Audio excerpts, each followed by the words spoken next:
Morning, everyone. We are back at Power Monkey Camp. Today we have our guest, Peter, joining us. He's one of the campers here. He's actually from Alabama. He's traveled around. Where were you at originally? Indianapolis, Indiana. And who did you work with? CrossFit Naptown.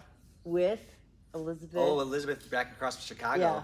EA back in the day. So I used to compete with her back in the day. Super awesome to make full circle with people. Peter. So today we're going to be talking about overhead positions and how you can improve your overhead position, not only for mobility, but also strength, specifically with a dumbbell and a kettlebell. So we're going to start with a single arm overhead hold, no pressing, no rowing, anything, just a hold. So Peter's going to demonstrate. We're first going to demonstrate with a dumbbell. So we have a light dumbbell here. We're talking about points of performance. And as you notice, as he gets set up, we're going to start from the top bottom and work our way up. So he's set up with his right dumbbell on the right arm. And as he gets set up, he is going to have his feet. Now, just a note, feet we're talking about here in a position, we talked about having a nice neutral position like a military press where the feet are together. Don't be afraid to try this at home. You can always talk about, I've always talked about widening your stance to feet underneath the hips or the shoulders. So again, play with it. So he's gonna start with his feet directly underneath his hip. He's gonna squeeze his quads, his butt, his core. Then he's gonna press that dumbbell overhead. And as he presses that dumbbell overhead, you're gonna notice his shoulder a little bit. Go ahead and turn to the side. Notice that his bicep is close to his ear, so his ear is actually hidden. You can't even see it right there.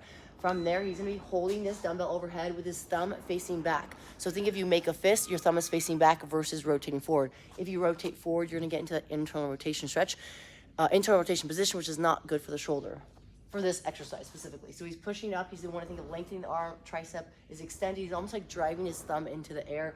He's gonna hold this for 30 seconds, a minute, maybe as long as you can. Then when you're done, you'll come down, you rest, recover, and switch. Now, if you want, you can open your stance, like I said. Another exercise to do this is with a kettlebell. So we'll put the dumbbell down, we'll grab the kettlebell. Now, positioning with this is gonna be a little bit different. Notice his position, he's gripping it. He obviously went through the kettlebell course yesterday. He's gripping it in the corner handle of that kettlebell, and he's kind of creating this rack position. You can see with his upper arm and his lower arm. So it's elbows close to his body, kettlebell's on the outside of his forearm. From here, he's gonna press that kettlebell up and overhead, and again, his thumb is gonna be facing back. I like kettlebells because the object is on the outside of the forearm.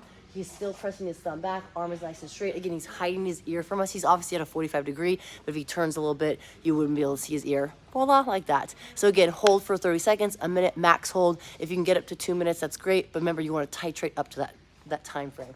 And as you come down, he'll bring the kettlebell back in front of his body, then I'll reset.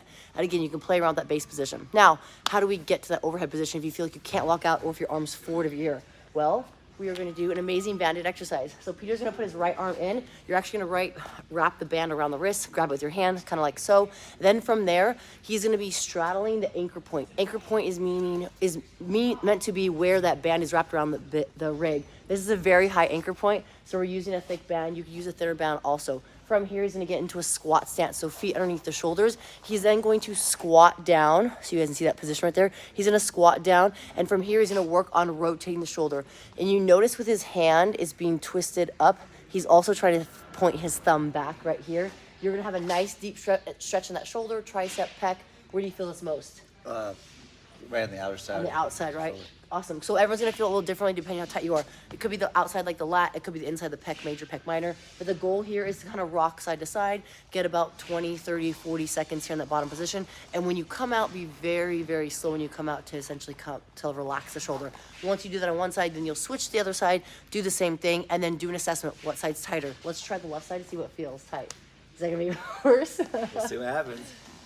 Now, you may want to go wider with your stance. I noticed Peter went a little bit wider here in this position. Nothing's wrong with that. You will need to make some tweaks and ebbs and flows from your position depending on your body. How's that feel? Yeah, I feel this one way more in the... Way more in the shoulder, like the back of the shoulder? Yeah. So notice that his arm's a little bit closer to his head where the other arm is a little bit further away. Nothing's wrong with that. Our body's not going to be symmetrical, but it's going to be very important to do both sides. Awesome job, Peter, for our demo. So give him a round of applause. Again, if you're looking to incorporate this, I would actually start with the stretch, do 30 to 40 seconds on each arm if possible. If not, you can scale back to 20 seconds. Then after about 2 to 3 rounds, you can go to the overhead holds. I did this yesterday as part of my workout. I did a max hold on one arm, max hold on the other arm, rested a little bit, and then repeated. So again, if you're not there yet, start with 20, 30 seconds overhead hold, but very important, what do we want? Our thumb back, right? External rotation to put ourselves in a stronger position. Thank you guys so much for tuning in. Feel free to leave a comment below, and I will see you guys tomorrow for our next live.